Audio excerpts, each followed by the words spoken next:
ಶಿವಕುಮಾರ್ ಅವರ ಡಿಸಿಎಂ ಪಟ್ಟದ ಮೇಲೆ ಕಣ್ಣು. ಮತ್ತೊಂದು ಕಡೆ ಚನ್ನಪಟ್ಟಣದ ಮೇಲೆ ಎಚ್.ಡಿ. ಕುಮಾರಸ್ವಾಮಿ ಅವರು ಕಣ್ಣಿಟ್ಟಿರೋದ್ರ ವಿರುದ್ಧ ಇದೀಗ ಡಿ.ಕೆ.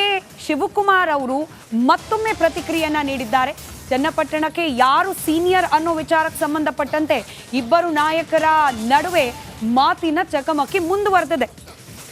ಎಚ್.ಡಿ.ಕೆ. ಬರೋಕ್ ಮುನ್ನ ನಾನು ರಾಜಕೀಯಕ್ಕೆ ಬಂದೆ, 10 ವರ್ಷಕ್ಕೂ ಮೊದಲೇ ನಾನು ಚನ್ನಪಟ್ಟಣ ನೋಡಿದ್ದೆ. ಮಂಗಳೂರಿನಲ್ಲಿ ಕುಮಾರಸ್ವಾಮಿ ವಿರುದ್ಧ ಡಿ.ಕೆ. ಶಿವಕುಮಾರ್ ಅವರ ವಾಗ್ದಾಳಿಯ ಪರಿ ಇದು. ಡಿ.ಕೆ.ಶಿ ಮಾತಿಗೆ ತಿರುಗೇಟನ್ನ ಕೊಟ್ಟಿದ್ದಾರೆ ಕುಮಾರಸ್ವಾಮಿ. ದೇವೇಗೌಡರು ಸ್ಪರ್ಧಿಸುವಾಗ ನಾನು ಉಸ್ತುವಾರಿಯಾಗಿದ್ದೆ. ದೇವೇಗೌಡರು ಅಲ್ಲಿ ಚುನಾವಣೆಯನ್ನ ಎದುರಿಸಿದಾಗ ಆ ಚುನಾವಣೆಯ ಜವಾಬ್ದಾರಿಯನ್ನ ನೋಡ್ಕೊಂಡವನೇ ನಾನು ಅಂತ ಹೇಳೋ ಮೂಲಕ ಕುಮಾರಸ್ವಾಮಿ ಅವರು ಚನ್ನಪಟ್ಟಣ ಕ್ಷೇತ್ರಕ್ಕೆ ನಾನೇ ಸೀನಿಯರ್ ಅನ್ನೋ ಅರ್ಥದ ಮಾತನಾಡಿದ್ರು. ಅದಕ್ಕೆ ಇವತ್ತು ಡಿ.ಕೆ. ಶಿವಕುಮಾರ್ ಕೌಂಟರ್ ರಿಯಾಕ್ಷನ್ ಕೊಟ್ಟಿದ್ದಾರೆ.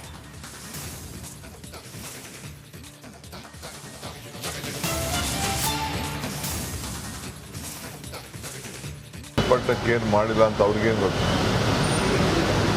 ಅವರು ಚನ್ನಪಟ್ಟಣ ನೋಡೋಕ್ಕಿಂತ ಮುಂಚೆ ನಾನು ಚನ್ನಪಟ್ಟಣ ನೋಡಿದ್ದೆ. ಅವರು ಭಾಳ ಲೇಟಾಗಿ ರಾಜಕಾರಣಕ್ಕೆ ಬಂದವರು. ನನ್ನ ರಾಜಕಾರಣ ಶುರುವಾದ 10 ವರ್ಷದ ಮೇಲೆ ನಾನು 85ಕ್ಕೆ ಅಸೆಂಬ್ಲಿ ಅವ್ರ ತಂದೆ ಮೇಲೆ ನಿಂತವನು. ಅವರು 95 96 ಬಂದು ಪಾರ್ಲಿಮೆಂಟ್ ಇದ್ದವರು. ನನ್ನ 10 ಇಯರ್ಸ್ ಮುಂಚಿತಾಗ ನನಗೆ ಆ ಭಾಗ ಚನ್ನಪಟ್ಟಣ ಎಲ್ಲ ಗೊತ್ತು. ನಾನು ಆ ಜಿಲ್ಲೆಯವನು. ಕುಮಾರಸ್ವಾಮಿ ನನಗಿಂತ ಭಾಳ ಲೇಟಾಗಿ ರಾಜಕಾರಣಕ್ಕೆ ಬಂದವನು ಅಂತ ಹೇಳಿ ಅದು ನಿಜವೇ. ನಾನು ರಾಜಕಾರಣಕ್ಕೆ ಬಂದಿದ್ದು 95 96ರಲ್ಲಿ.